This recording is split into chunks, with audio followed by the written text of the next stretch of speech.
Pemirsa, kita lanjutkan diskusi kita. Sekarang saya ke Ibu Sukmawati Soekarno Putri.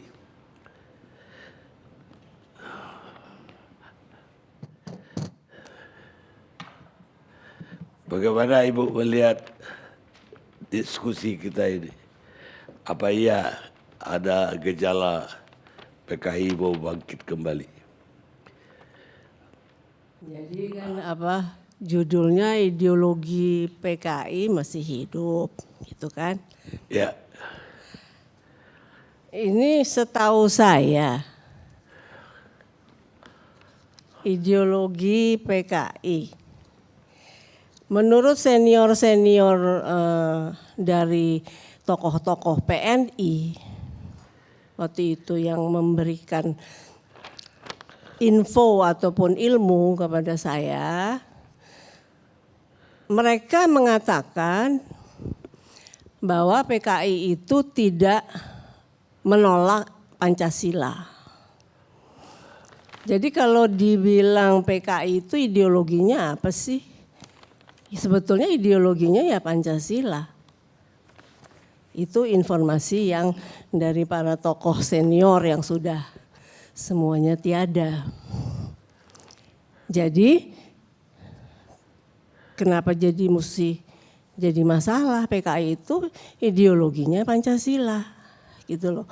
Nah, tapi kalau bicara komunisme yang ada di Uni Soviet atau di RRT, memang betul itu komunisme dengan partai tunggal di negara-negara tersebut. Partai, jadi nggak terlalu banyak rewel. Kalau sekarang kan dulu zaman tahun 55, 40 lebih partai politik. Kemudian setelah reformasi pun bererot itu partai politik. Jadi pendapat-pendapat, suara-suara rakyatnya banyak macam-macam jadi rewel. Tapi kalau partai tunggal satu komando. Partai tunggal harus A ya A, harus B ya B. Gitu. Dan saya mau kasih sedikit pelajaran sejarah lagi. Bahwa Bung Karno itu sangat tertarik di dalam gerakan politiknya itu, sangat tertarik dengan deklarasi of independence-nya Amerika di tahun 1776. Memang kata-katanya sangat indah dan mulia. Coba dengar. That all men are created equal.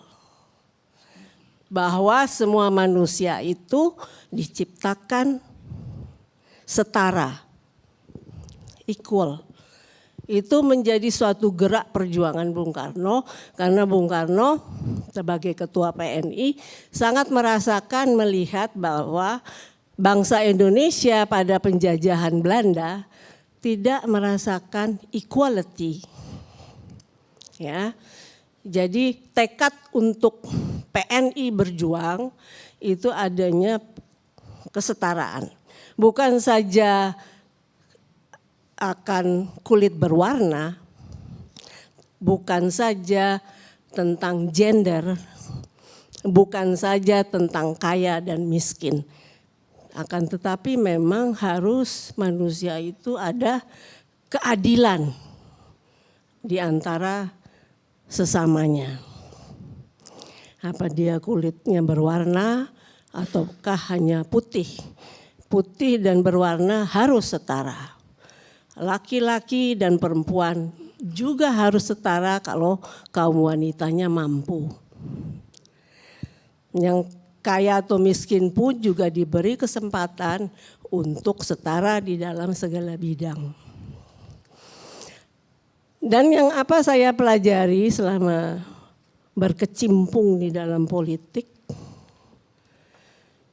bahwa kelompok komunis di suatu, kita nggak boleh merem mata, kita mesti melek bahwa di dunia ini ada dua bangsa besar, Uni Soviet dan RRT, yang menganut paham komunisme. Dan kaum Bolshevik yang sama dengan juga kaum proletar di era masyarakat industri di Uni Soviet itu sangat merasakan ketidakadilan dalam sistem ketatanegaraan yang feodalistis. Makanya terjadi revolusi Bolshevik di tahun 1937. Berapa? Ya, 17, sorry. Jadi di revolusi Bolshevik menentang sistem feodalisme yang tidak adil, sangat menindas kaum proletar. Gitu. Akhirnya kemenangan dicapai oleh kaum Bolshevik yang menganut paham komunisme. Begitu juga di RRT. Di RRT dulu dipimpin oleh Kaisar Qin yang terakhir. Dan oleh ketua Mao Zedong yang berpaham sosialis komunis, juga di dalam jiwanya ada nasionalis karena beliau itu sangat menentang penjajahan pendudukan Jepang. Itu juga tidak setuju dengan feodalisme. Makanya negaranya disebut berdasarkan tata negaranya adalah Republik Rakyat Tiongkok. Nah, kemudian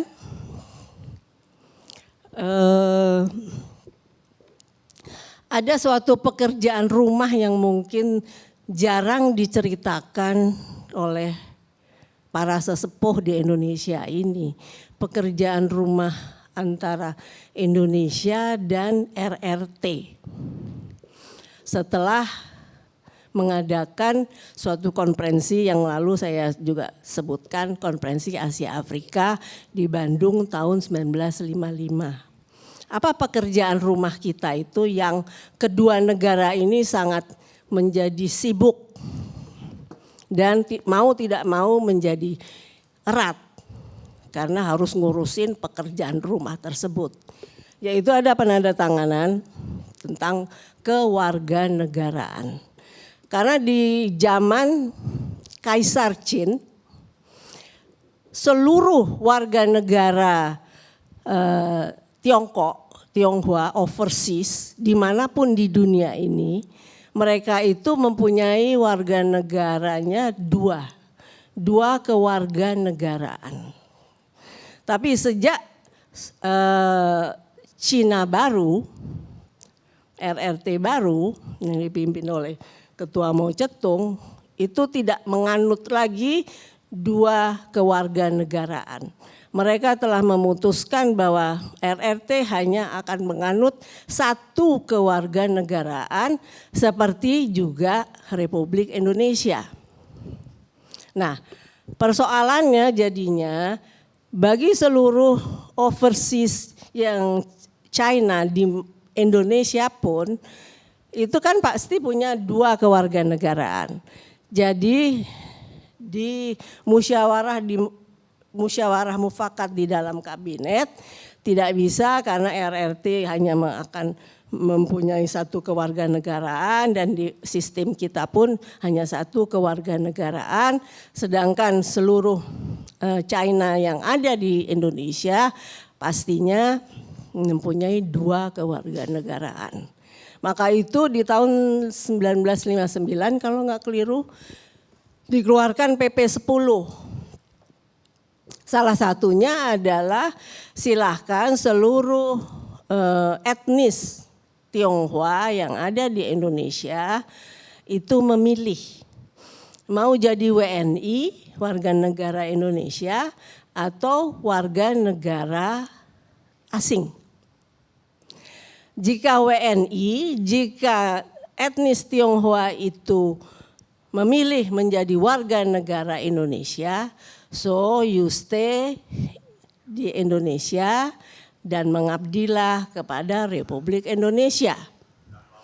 Tetapi jika etnis Tionghoa yang memilih menjadi warga negara asing, yaitu kembali menjadi warga negara nantinya RRT, silakan pulang kampung, mudiklah ke negara Cina. Jadi itu suatu pekerjaan rumah yang sangat repot. Dan saya sangat sayangkan kalau nggak keliru, agak sulit ya mencari dokumen tentang hebohnya pasti ya. Saya bayangkan itu pasti heboh urusan mengembalikan beribu etnis Tionghoa dengan kapal-kapal itu ke daratan Tiongkok.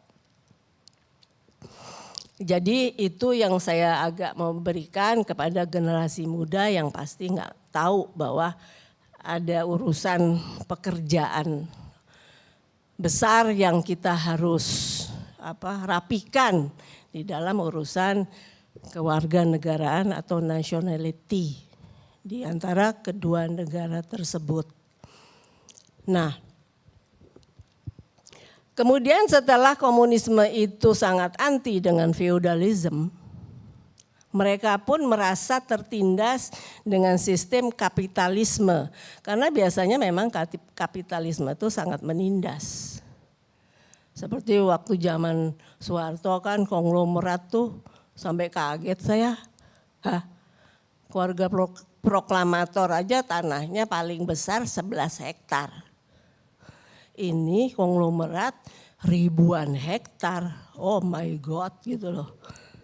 Jadi ya itulah suatu sistem contoh bahwa kapitalisme yang ataupun istilahnya konglomerat mempunyai tanah yang sampai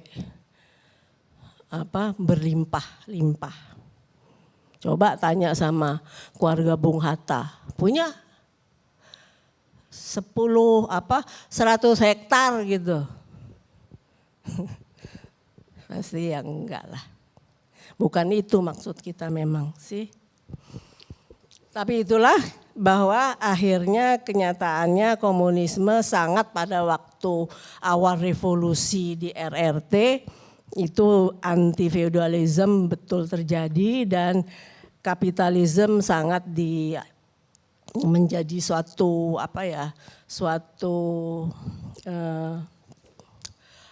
pertarungan yang mereka lakukan di dalam revolusinya.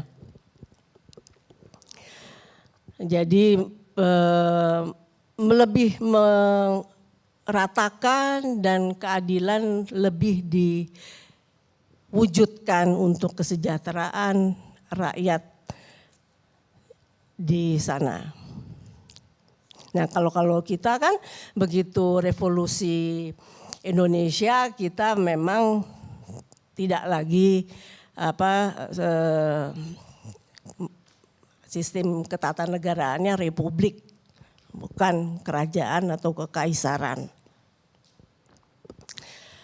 Jadi saya kira kalau ditanya ideologi PKI katanya para senior itu Pancasila.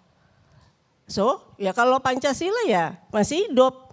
Tapi kalau komunis saya kira kan memang karena secara institusi partainya saja sudah bubar, ya sudah nggak ada secara institusi kepartean. Secara ideologi, nah saya nggak tahu kalau kader-kader komunis yang underground pastinya. Itu apa juga setuju dengan Pancasila seperti para seniornya yang telah tiada. Ataukah mereka mau memang bercita-cita komunisme ala Uni Soviet atau Rusia atau RRT. Tapi intinya kan negara kita tata negaranya bukannya lagi kaisar atau feudalisme, tapi kan republik yang dipimpin oleh presiden, kan gitu. Jadi kalau ideologi itu underground ya bisa saja masih hidup. Seperti juga yang bermimpi atau tetap bercita-cita negara Islam itu kan underground itu kan pasti ada. HTI dibubarkan, gampang ganti pakaian gampang. Tapi kan tetap aja ideologi mereka inginkan adalah negara Islam. Baik, Bu. Begitu.